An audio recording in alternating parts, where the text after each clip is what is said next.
Next two are not from a magazine issue, but they're from an issue collection book, and this is the Down and Dirt issue collection book titled The Limits of Language. The Limits of Language, which I just think this is the grooviest. Wow, all these books.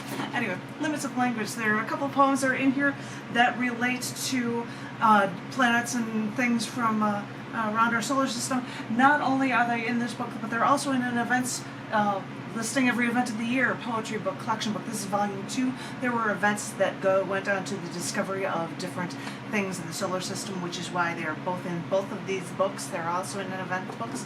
And this first one is a short one that is titled Jupiter Revealing Neptune. And by the way, lucky you guys, you're not going to see pictures of this is when I read it at this show, and this is when I'm just going to read poems for you guys. This is titled Jupiter Revealing Neptune. When I need to reconnect to the universe, I wear my earrings of a suspended silver ball surrounded by a thin, vertical silver ring. When I'm told my earrings look like Saturn, I need to correct them. The rings are going the wrong way. They're perpendicular, like Neptune. Then I search for it in the night sky. I know my search would be to no avail. This deep blue planet is never visible to the naked eye. When my mind wanders, curiosity piqued about the altered orbit and horizontal spin of the rings around Neptune, blue as diamonds. Then, catching the light of the sun, I then wrap my head around Galileo, discovering the moving star when the planet happened near Jupiter.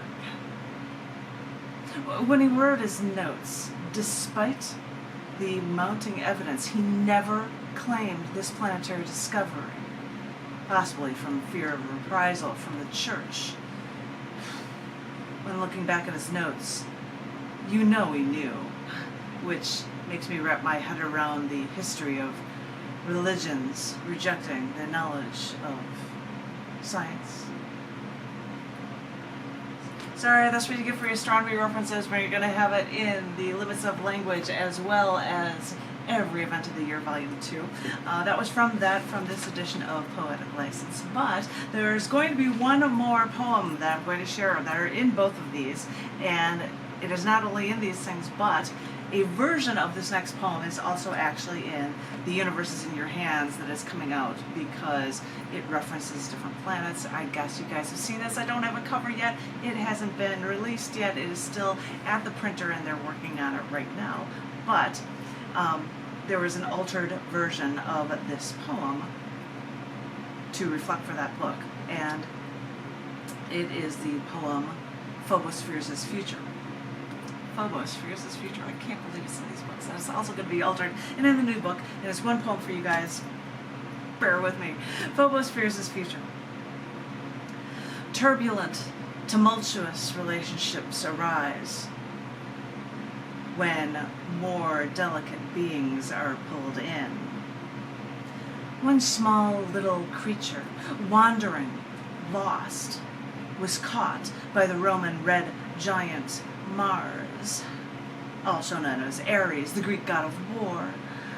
The only way a delicate creature like this could survive Mars is to also be the son of Aphrodite, Venus, though this would still lead him only to personify fear. What choice did he have?